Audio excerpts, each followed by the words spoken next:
tight. There we go. So we're recording now, something I often forget to do, but the session is being recorded and we will post it up to our help site later today for any of your colleagues or coworkers that you think would have benefited from attending. So today we're probably only going to go for about 20 to 30 minutes, depending on the number or level of questions we get in. I'm just going to do a really pretty quick review of the features that came out just last night.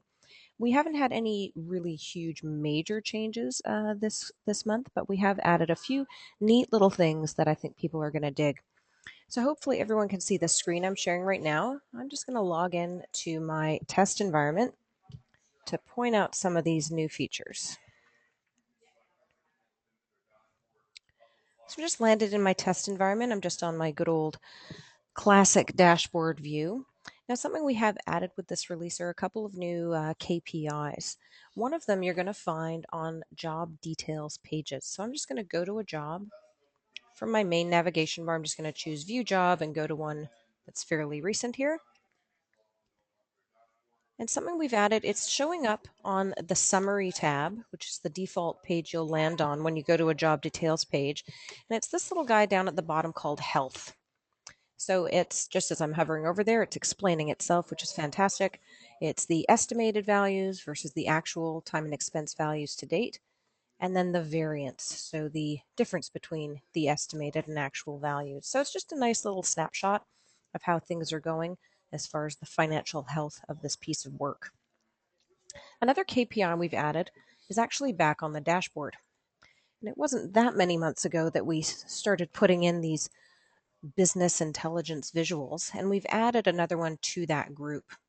And it's called the Utilization tab. So if you come into your dashboard, just waiting for my system to catch up here, and you come into Customize Dashboards, when you choose a layout that includes that size of square, so sort of that rectangle size square, you'll see you have the opportunity in that size of square to put in this one, this Utilization Summary. And that's the newest in our business intelligence visuals. I've already pre-built a dashboard to include that. So I'm just going to navigate to that just from my dashboard drop-down menu. I'm just going to choose my utilization dashboard once it lets me here. And we can see now that utilization summary is going to populate for me. Now this one it's intended to be a visual little representation of a report that I know a lot of people use called the staff utilization report. Now it doesn't include the same level of detail as the staff utilization report. Otherwise this would have been not much use as far as a visual goes. What we've got here is the billable, the blue line. I won't hover over there because it gets a little too confusing. The billable blue line, that's representing track time to billable services and billable jobs by your team members, or depending by who you're filtering by. I've got it filtering by all staff. And then the gray line, the dotted gray line going up and up there, that is your target. And that target is coming from a combination of information in your work calendar and the billable target percentage that you put on each staff person's details page. And then that is showing the length it's going is by virtue of how long we're filtering by. So we are going for a month here, and the blue is showing us up to date, the track time. Now the utilization, this 6% value, this as I'm hovering over, it's the total billable timesheets as a percentage of the target based on the filter of the month and all the staff. That 6% is stemming, if I hover over the end of the month, which is where I'm sort of forecasting to, that's where the 6% is coming to, because my target billable for the month is 906, the actual billable 52, divide one by the other, and we get our 6%. If we further come a little closer to today and sort of want to look at yesterday or more recent events, that number does change. But you get a very nice, quick little look here as you hover over each day as to where you are. Hopefully people will find this to be a useful new KPI to add to their dashboards. Well, if I can jump in there. Oh, yeah, go to town, Jerome. I think the best thing about this report is actually giving you what we call in the kind of QuickBooks and invoicing side of things is your margin, knowing your difference between what you're actually making and what it's costing you. In this sense, it's basically giving you your time that you're putting into the system based upon the work hours that's equivalent to your margin on the financial side of things. So you can kind of put the two together, thinking that sense.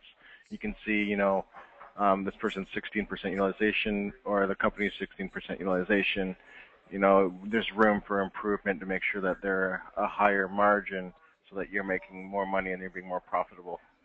Oh, fantastic. Thanks for that, Jeremy. I admit that I sort of tried to learn this little KPI last night, and admittedly, it hasn't fully sunk in yet. So thank you for that much better explanation than I provided. Excellent. Well, let's go and take a look at some of the other cool things that got added in this month. One of which I'm really stoked about lives back in the admin menu under System Setup. Ooh, and it's called List Maintenance. Now, those of you who've been with us a while have probably used List Maintenance quite a bit, and you will see it's had a very nice makeover. I'm a big fan of list maintenance. I think it's a great way to make the system feel a bit more your own. For those of you not in the loop, list maintenance is where you can adjust the information for the majority of drop down menus in the function point system. So those drop down menus that don't relate to staff or rates all live back here. They have lived back here before and you have been able to change them. I think it just looks a lot more clear now as to what's here. So now instead of trying to pick from a drop down of all the available lists, all the available lists are just listed here for you. You can choose one. So if I choose country here, for example, I've got my 3 countries that are appearing in my system right now. I can very easily drag and drop to change the order if I needed to. I can mark one as the default as before, have one as be active or delete them, and add new ones as needed. What I'm really liking is that it's very clear what row you're on now as you hover over. And I know with some of the longer lists we had in list maintenance before, you'd sort of be trying to do a visual check on your screen. It's like, am I on the right row? Am I deleting the right thing here? So this is a lot more clear. Now, something else. This leads me into another thing that changed this week, which I'm again very very excited about. For anyone who uses projects in the system, you may have felt some mild frustration over trying to put terms and conditions into those projects. And Jeremy, I think I'm just gonna. Can I get you to mute yourself, Jeremy? Just because I can hear Mark. I can hear Mark in the background. Thank you for that. I want Jeremy to chime in, but one of our sales reps, he's got quite a booming voice, even from the other room there. Thank you for that, Jeremy. Um, Something else that I want to lead into in list maintenance here is that project stuff. So if any of you had been using the projects module and putting those terms in, they used to live under office preferences, and you could only really have one active set of project terms at a time. Project terms have now been moved into list maintenance. So we can find them here. You'll see whatever your current set of project terms was has been put into the system for you. Very easy to edit them, very easy to see what you have there, and very easy to add new sets of project terms. Once you have those project terms in place, if you have multiple ones, that again, that's totally fine. When you go to add a project, you'll have the opportunity to choose from amongst those available project terms. So just a really, really big treat for those clients who I know have been frustrated with how the terms worked previously. Another item that I know was causing some frustration, I'm just going to come back to my dashboard here, was in regards to finding tasks in your system, because the system has really great find routines where you can hover over most of these modules and see a find option. Come in and find contacts, find notes, etc. And you could always find tasks, but you could only find them by virtue of the task status. So if the task was in assigned or the task was in progress, etc. We've now added an extra little line here where you can find tasks by whatever specifications you want to go with. And you can also say, hey, only find me those tasks for active jobs. Don't find me a task that's for a job that I'm not working on right now or a job that may have gone by the wayside. I think it's really going to help people narrow down this task find routine, and just keep an eye on that, and feel free to give it a go next time you're looking for tasks in your system. Okay, another item that Omar wanted me to mention because he worked very hard on this. Now, I admit I haven't looked at this yet, so I won't do a great job of explaining it, but do want to point it out. For those of you who have been getting into the print preferences, which I'm a big fan of, I'm just going to navigate back to printing preferences right now. We have added a new printout. If you come into My Printouts, and let's say we want to add a new printout, printouts with the upgraded invoicing module, we did also include the ability for you to tweak and adjust the look of your deposit invoice printout, your batch invoice printout, and your single invoice printout. Omar has added another printout, and it's called the Batch Expanded. So it's sort of above and beyond the batch invoice printout. Now, again, I haven't had a look at it yet, but I just want to point out where it can be added. So I'm on the My Printouts tab. I'm just going to choose Add Printout. I'm just going to call it Batch Expanded. And then I will see it as available. There it is, the Invoice Batch Expanded printout. And if we save and next to go into it, we'll see we have lots and lots of very cool options to create this printout, just like we would do with all the others, going in block by block, making decisions to show or not show items, to rename items as we can. So lots of interesting stuff you can do here. My understanding is that the goal of this printout is to give you the opportunity to print the batch and print the details of each invoice on that batch. Jeremy will chime in if I've got that wrong, or Omar's sitting not too far from me, so I may get a wad of paper to the head if that's the case. But we will, that's That is definitely the case. It's basically taking the details from the individual invoices, putting them into the batch so that you can have all the job-related information under that one batch, and then expanding on the details of individual jobs. Oh, fantastic. Jeremy, next time I'm putting you in charge and I'm going to just sit back and chime in. You know this stuff way better than I do. Thank you for that. Thank you for confirming. Excellent. So hopefully people will dig this one. I gather, and Jeremy again can confirm if you'd like to, that we had quite a few clients ask for this. So you have asked, and Omar and his colleagues have delivered. So I'm just going to close out of this guy. I want to point out some of the other new items we've had come along. I'm just going to go back to dashboard, but I'm going to choose my classic dashboard. It's a really small thing, but I gather people had asked for it, so we have again provided on the timesheet tile. Just wait for it to arrive here. On the timesheet tile, you'll now see this little piece of wording, just this daily total. So as you start to track time for the day, you will very clearly be able to identify what your daily total is. And then last item that I was going to review, which is pretty straightforward. From your top navigation bar, when you hover over Help, we've added a new item here called What's New. This is going to take us to a document that does exist in the community forum, but we wanted to sort of give it its own little place. When we click on that, it just takes us to a document that between Jeremy and I we update, that's just listing all the latest and greatest documents, videos, ability, places to sign up for new webinar series, all listed sort of in reverse date order. So if you want to scroll back, I think it goes back as far as May. But if you want to see sort of the latest and greatest documents, wondering what's new, what's happening, this is a great place to come and see.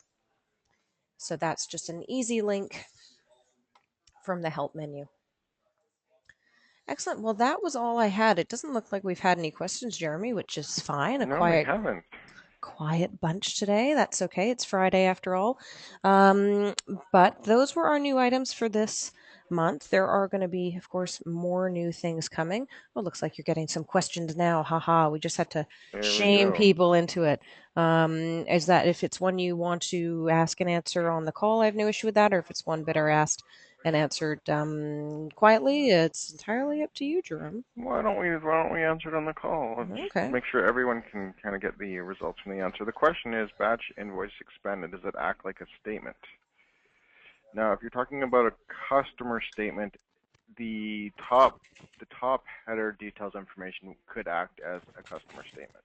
Once you get into the expanded summary information and the status report on the batch invoice, that's more or less just giving you timesheet detail information and breaking out your expenses. So the first half of the invoice, yes, could act as a customer statement. The actual expense information and timesheet information, unless you really want to give that to the client, that's something we would usually kind of just refrain from giving out. Excellent. Thank you, Jeremy. I hope that did answer the question for Suzanne. I guess it did. She's even thanked you. Look at that. All right. Well, we're only at 17 minutes past. What I think we should do, and what I will do, is I'll leave the GoToWebinar open for another 10 minutes. So Jeremy and I will stop talking and we'll sort of shut down the audio side of things. But people are welcome to stay on the call and type in questions. If you go off on your own screen, sort of explore it and have something come up, then please type that in. Otherwise, we'll let everybody go. Leave it open for another 10 and just thank everyone for joining in today. That was a quick one, but nothing too crazy or major to go over this month, but some really neat little things that I think are going to solve some pain points for you clients that I know I've talked to in the past. Jeremy, anything you wanted to add to my little spiel there? No, just the importance of, I know we've had it many times come in about the tasks and having the tasks that aren't really wanting to be shown in the list when you're doing a search. Now that we've got that show, the tasks for the active jobs, it's going to cut down your list a lot and give you more accurate data. Yeah, fantastic. I'm a big fan of this one. I know there's a couple of clients that I felt so good to be able to tell them like, "Hey, guess what? You suggested this and you asked for this and it's done." So I'm really glad about that. And same for those project terms and conditions. Has that one driven you as bananas as it has me, or just am I the only one who thought that was just No, infuriating?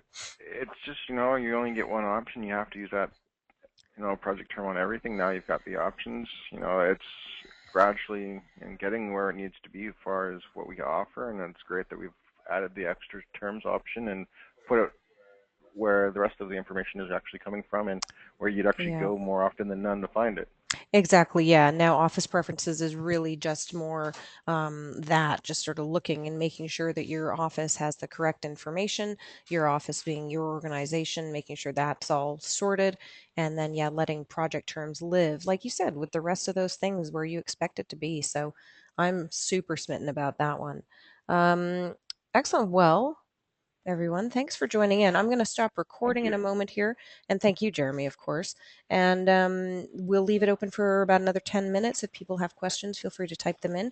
Otherwise, we look forward to having you join us again. Oh, God, I'm wrapping up before I want to say one more thing. Um, we are looking and aiming to do this kind of webinar every release, which we're hoping to do about every month. If you want to be a part of those webinars, do keep an eye in the help section under training, well, either what's new, because that will always have the latest links to upcoming webinars, but under training as well, if you come to the webinar series section, you'll always see this opportunity to register for upcoming webinars. So feel free to keep an eye on that. I think the review one here just has today's date. So as we have more upcoming webinars upcoming, we'll add to that. So always welcome to join. Really thank everyone for taking time out of their day to do so. And okay, now I'm done. All right, we'll turn the recording off, but leave the webinar open for another 10 and keep your questions coming if you have them. Thanks so much, everyone. Great. Have a great day.